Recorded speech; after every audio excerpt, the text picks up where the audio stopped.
and welcome back to Old School Nana. I'm Nana, and this 1930s schoolhouse is my home. These big east windows that you see behind me originally would have been the only source of light for the children who attended school here in the 1930s and 40s. But over the years, the windows were removed, the openings were covered up, and the sunlight was completely forgotten. In fact, someone even cut an opening through this ledge and through the rock wall to create a doorway that led to a room or an addition that had been constructed on the back of the building. One stone at a time, we set out to restore this beautiful building into a cozy, functional home. Join me today as I take you along with me through part one of that journey where we work to bring the sunlight back into the one-room classroom. Y'all come on in, let's go look at things. When we first bought the house, I'm not sure that we even knew if there were windows on the east side.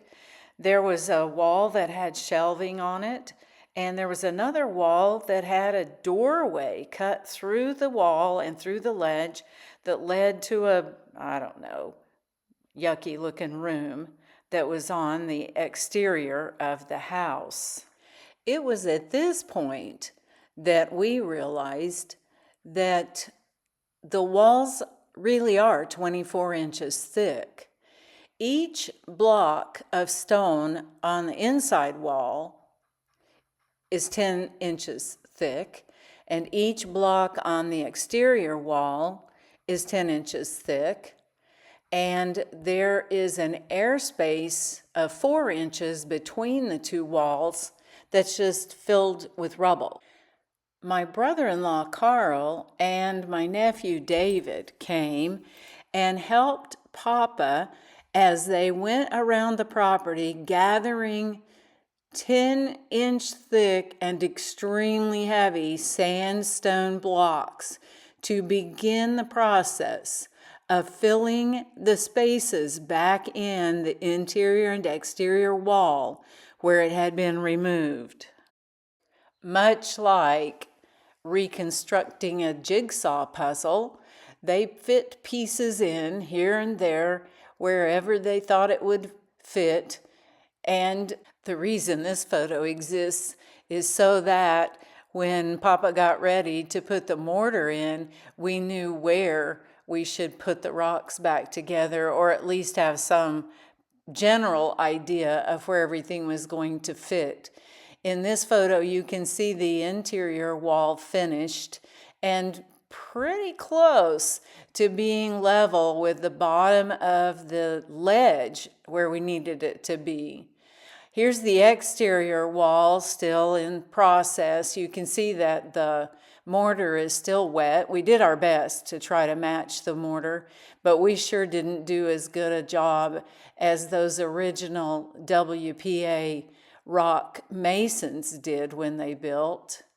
Oh boy, this part, how in the world do you build a form out of 2x4s and other pieces of wood to pour concrete on the top of a rock ledge without having that concrete just run right down the wall?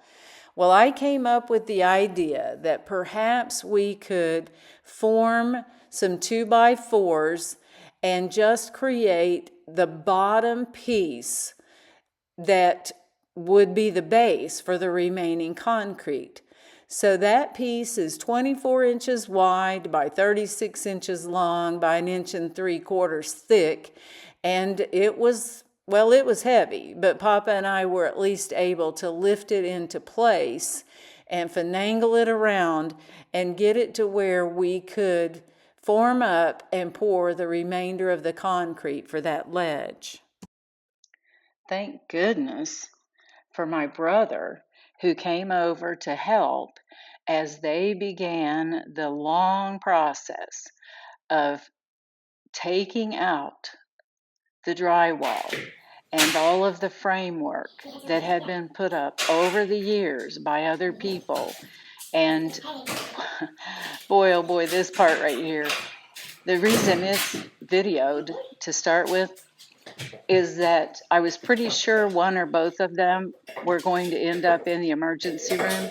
And I thought I should just go ahead and get a video of what had happened so I didn't have to try to explain it to the people who were going to have to treat one or the other of them for falling out the window or having that giant header fall right on top of them.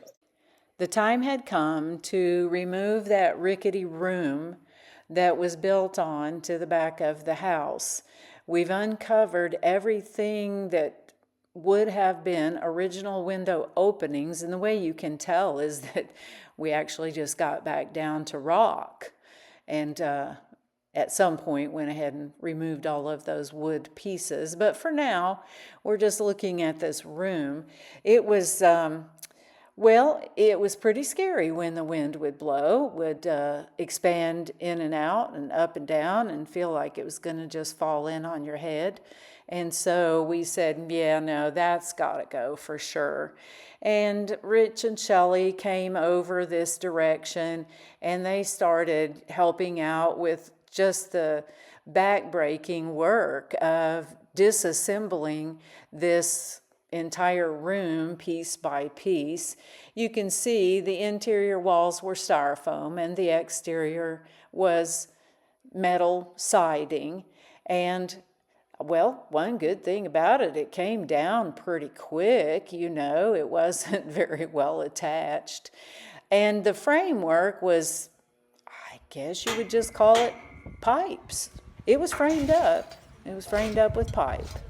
And Rich and his dad worked and worked, and they finally got all of it out of the concrete. And eventually, Rich hooked it to his truck and just pulled the whole thing away, and that was the end of that.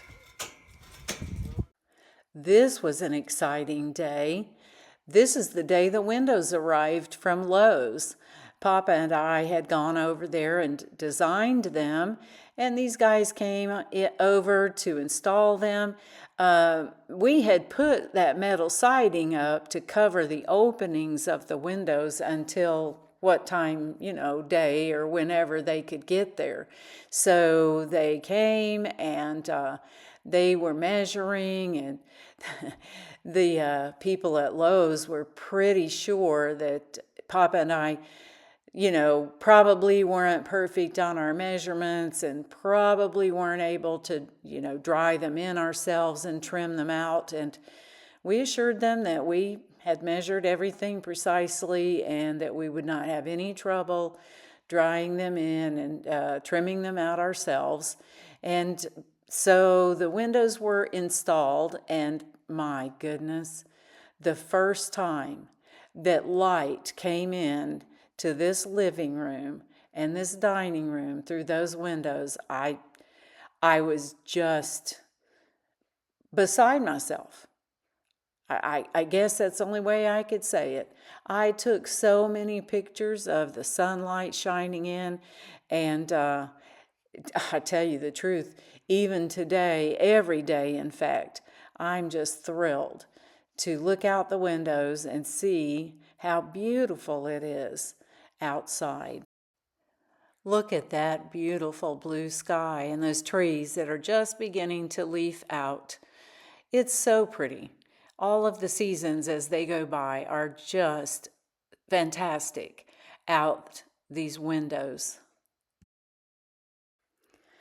Almost finished. You can see we got the trim around the windows, and Papa has part of it painted already, but on the other window it is not yet painted. And I want you to look closely, if you can, at the ledge and at the wall.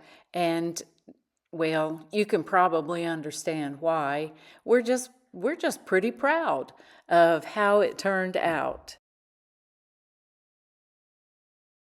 It's amazing to see the sunlight streaming in again through these big east windows, something this room hasn't seen in several decades. I sure have enjoyed sharing this with you today. I hope you'll join me again as Papa and I continue to bring new life into this old schoolhouse. If you've enjoyed this today, maybe you might want to subscribe so that you don't miss anything along the way. But really, the most important thing that I need to say to you is this, just in case no one has told you today, Nana loves you.